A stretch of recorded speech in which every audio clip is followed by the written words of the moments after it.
Louisa Masset lived quietly in the city of Liverpool during the closing years of the 19th century, a period when industrial expansion had reshaped the city into one of Britain's busiest ports. Steamships crowded the docks, railways threaded through neighborhoods, and working families filled the terraced streets that stretched outward from the river. It was a city of movement and noise, but within its homes, life often followed predictable routines. Louisa was a middle-aged woman, respectable in appearance and modest in manner. She lived at 8 West Derby Road with her children, including her eldest son, Manfred Masset. Widowed years earlier, Louisa supported her household through steady work and careful budgeting. Neighbors described her as reserved but attentive, a woman who kept her affairs private and avoided conflict. Nothing about her life suggested danger. Manfred Masset, however, was different. In his early 20s, he was restless, ambitious, and often dissatisfied with his circumstances. He had worked in various positions but never settled for long. Though intelligent, he struggled with discipline and direction, traits that concerned his mother. Their relationship, while outwardly functional, was reportedly strained beneath the surface. Louisa expected responsibility from her son. Manfred resisted it. On the morning of July 27, 1898, Louisa Masset followed her usual routine. She rose early, dressed neatly, and prepared to leave the house. She had errands to run and places to visit, ordinary tasks that required no explanation. Around midday, she departed West Derby Road. She was seen by several witnesses walking toward the city center, carrying herself as she always had. It would be the last time anyone saw her alive. When Louisa did not return home that evening, concern began to grow. Though it was not unusual for her to be delayed, the night passed without word. By the following morning, her absence could no longer be ignored. Family members searched nearby streets and shops, assuming at first that some minor mishap had occurred. There was no sign of her. Later that day, a discovery was made that would transform concern into alarm. In a narrow entryway near Brownlow Hill, not far from the University College buildings, a woman's body was found lying against a wall. She had been brutally attacked. Her throat had been cut with great force, and there was no doubt that death had been immediate. The victim was soon identified as Louisa Masset. The location of the body was puzzling. The area was neither entirely secluded nor heavily trafficked. It was a place people passed through but rarely lingered. There was no obvious sign of robbery. Her belongings were largely intact. The violence appeared deliberate, personal, and precise. News of the murder spread quickly through Liverpool. Such crimes were not unheard of, but the circumstances unsettled both police and public. A respectable woman murdered in daylight hours within walking distance of her home. No immediate suspects, no clear motive. Police began their investigation by reconstructing Louisa's final movements. Witnesses confirmed seeing her earlier in the day, calm and untroubled. There were no reports of arguments or unusual encounters. The murder weapon was never recovered, but the nature of the wound suggested a sharp blade, likely a knife wielded with confidence. Attention soon turned to those closest to her. Manfred Masset was questioned as a matter of course. He told police that he had not seen his mother after she left the house that morning. He claimed to have spent the day away from home, moving through the city on personal business. At first, his account seemed unremarkable, but inconsistencies emerged. Witnesses placed Manfred near the area where Louisa's body was found around the time of her death. His explanations for his movements shifted slightly each time he was questioned. Small details failed to align. None of this was proof, but it was enough to raise suspicion. Investigators also examined the relationship between mother and son. Financial disagreements had occurred.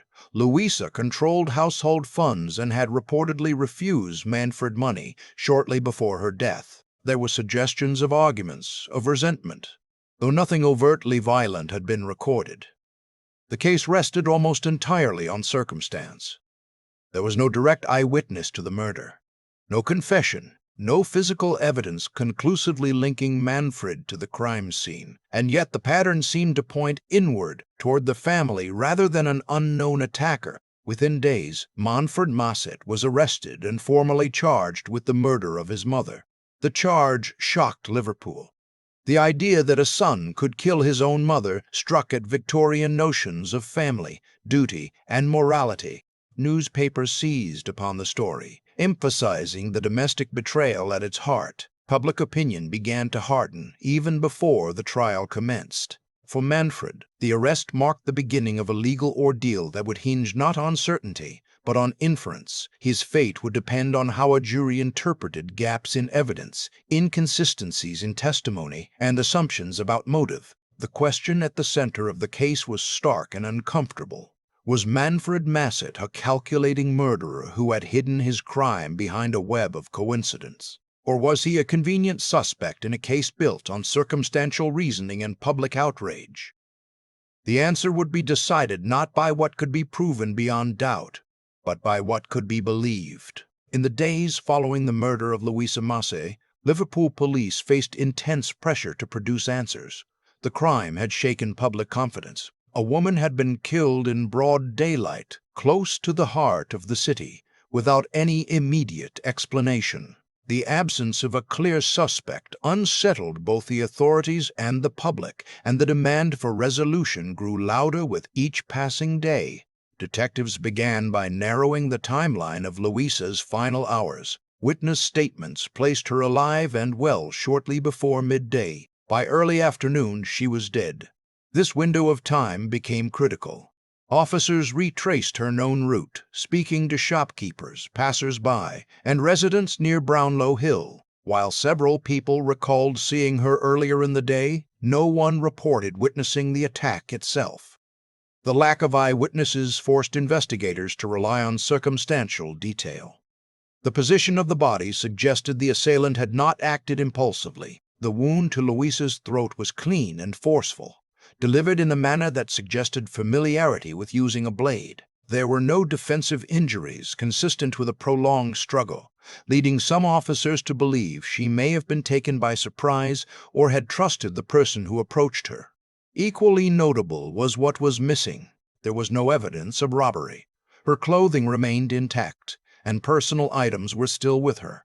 This pointed away from random street violence, a conclusion that narrowed the field of suspects significantly. Police increasingly believed the killer was someone who knew Louisa, or at least knew her habits. Attention returned again and again to Manfred Masset.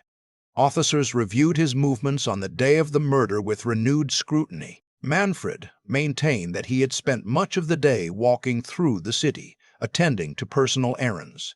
He claimed to have eaten lunch away from home and denied encountering his mother after she left West Derby Road that morning. On the surface, this account was plausible, but when police attempted to verify it, problems arose. Several witnesses placed Manfred in the vicinity of Brownlow Hill during the early afternoon. One reported seeing a young man matching his description lingering near the passageway where Louisa was later found. Another claimed to have seen him walking hurriedly away from the area not long afterward. While none could state definitively that the man they saw was Manfred, the similarities were enough to trouble investigators. When confronted with these accounts, Manfred adjusted his story. He acknowledged being near the area, but insisted the timing had been earlier than suggested. These revisions were small, but to detectives they suggested uncertainty or evasion. In Victorian policing, shifting testimony was often viewed as an indicator of guilt rather than confusion. The investigation also examined the domestic situation inside the Masset household. Neighbors and acquaintances were questioned about the relationship between mother and son. While none described overt hostility, several mentioned tension. Louisa was said to be firm, particularly regarding money. Manfred, frustrated by his lack of independence, had reportedly argued with her in the past about financial support. These disagreements were not unusual for families of the era, but within the context of murder they took on greater significance. Prosecutors would later argue that resentment had provided motive, even if no single argument could be identified as the catalyst. Police searched the family home thoroughly. They found knives in the kitchen, as would be expected in any household, but none bore obvious signs of use in a violent crime. No blood-stained clothing was recovered. No weapon was conclusively linked to the killing. Still, investigators remained convinced that the crime was personal rather than opportunistic. As days passed, pressure intensified. Newspapers reported each development with growing certainty about Manfred's guilt. Headlines emphasized the moral horror of a son accused of killing his mother. The tone of coverage shifted subtly from inquiry to assumption, shaping public perception long before the case reached court. Police also considered alternative suspects. They examined Louisa's acquaintances, her routine interactions, and the possibility of an unknown assailant. But no credible leads emerged. No one else was seen near her at the critical moment. No other motive appeared stronger than the domestic tensions already identified. With limited forensic tools available in 1898, investigators relied heavily on narrative coherence. The case against Manfred did not rest on a single decisive piece of evidence, but on a sequence of circumstances that, when arranged together, seemed to form a story. He had motive. He was nearby. His statements were inconsistent. No other suspect presented a clearer explanation. That was enough. Manfred Masset was formally committed to stand trial for the murder of his mother. The decision was met with approval in much of the press, which portrayed the arrest as a necessary step toward justice. Few voices questioned the strength of the evidence at this stage. The public appetite was not for doubt, but for resolution. For Manfred, the shift from suspect to accused was swift and final. He maintained his innocence, insisting that he had not harmed his mother and that his presence near Brownlow Hill was coincidence rather than design. His protestations, however, struggled to gain traction against the weight of suspicion that had already settled upon him. As preparations for trial began, the case took on a larger significance. It was no longer simply about the death of Louisa Masset. It had become a test of Victorian justice itself, of how much could be inferred, how much must be proven, and how easily certainty could be constructed in the absence of direct evidence. The courtroom would soon become the place where these questions were argued in full view of the public, and there, every assumption made during the investigation would be placed under scrutiny. The fate of Manfred Masset now depended on whether a jury would see coincidence or conviction in the same fragments of evidence that had led police to accuse him. When the trial of Manfred Masset opened, the courtroom atmosphere was tense and expectant. The public galleries were filled each day, and newspapers devoted extensive coverage to every development. Victorian England was deeply fascinated by courtroom drama, and the idea that a son might have murdered his own mother ensured that the proceedings would be followed closely and emotionally. From the outset, the prosecution made clear that their case did not depend on a single eyewitness or a recovered weapon. Instead, they presented what they described as an unbroken chain of circumstances. Piece by piece, they sought to show that Manfred Masset had both the opportunity and the motive to commit the crime, and that no other explanation fit the known facts as neatly. The prosecution began by establishing Louisa Masset's movements on the day of her death. Witnesses were called to confirm that she had been seen alive shortly before midday, walking through Liverpool on familiar errands. Medical testimony placed the time of death within a narrow window in the early afternoon. This timeline, the prosecution argued, coincided closely with Manfred's acknowledged presence in the area. Several witnesses testified that they had seen a young man near Brownlow Hill around the time of the murder. While none could state with absolute certainty that the man was Manfred, they described his build, clothing, and manner in ways that the prosecution emphasized as consistent with him. One witness recalled seeing a man loitering near the passageway where Louisa's body was later discovered. Another spoke of a man walking away from the area with noticeable haste. The defense immediately challenged the reliability of these observations. They pointed out that Liverpool was a busy city and that many young men might match a general description. They emphasized the dangers of mistaken identity, particularly when witnesses were recalling events after learning of a shocking crime. Memory, they argued, was not a fixed record, but something easily influenced by suggestion. Next, the prosecution turned to the relationship between mother and son. Witnesses from the neighborhood described Louisa as a strong-willed woman who kept firm control over household finances. Others spoke of Manfred's frustration with his circumstances and his dependence on his mother. While no witness described open hostility or violence between them, the prosecution framed these accounts as evidence of simmering resentment. According to their theory, Manfred's dissatisfaction had grown quietly over time. On the day of the murder, they suggested, this frustration reached a breaking point. The act itself, they argued, bore signs of familiarity rather than chance. The absence of robbery, the precise nature of the wound, and the lack of a struggle all pointed toward a personal encounter rather than a random assault. Medical testimony was used to reinforce this narrative. The doctor who examined Louisa's body described the fatal wound in careful detail, explaining that it would have required determination and force. The prosecution suggested that such an act was unlikely to have been committed by a stranger acting on impulse. Attention then returned to Manfred's own statements. Police officers testified about the inconsistencies in his account of the day's events. While these discrepancies were minor, the prosecution treated them as significant. They argued that an innocent person would have no reason to alter their story, even slightly. The defense countered that confusion under stress was natural. Manfred had lost his mother suddenly and violently. Expecting perfect consistency, they argued, was unrealistic. They reminded the jury that no physical evidence, no blood-stained clothing, no murder weapon had been produced to link him directly to the crime. Perhaps the most damaging aspect of the prosecution's case was not what was presented, but what was absent.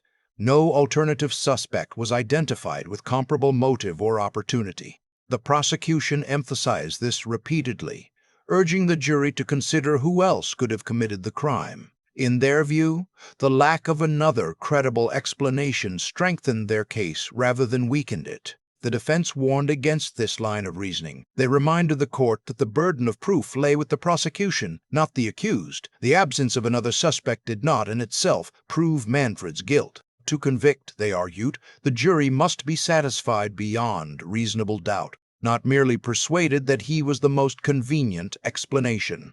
Manfred himself took the stand in his own defense. He spoke calmly, denying any involvement in his mother's death. He explained his movements on the day in question, and insisted that any changes in his earlier statements were the result of misunderstanding rather than deception. He described his relationship with his mother as complex but not hostile, marked by ordinary disagreements rather than deep-seated anger.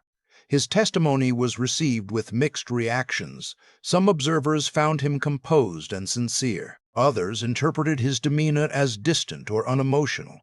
In a courtroom shaped by Victorian expectations of grief and propriety, such impressions carried weight, even if they were not evidence in the strictest sense. As the trial progressed, it became clear that the jury's task was not to decide what certainly happened, but what most likely happened.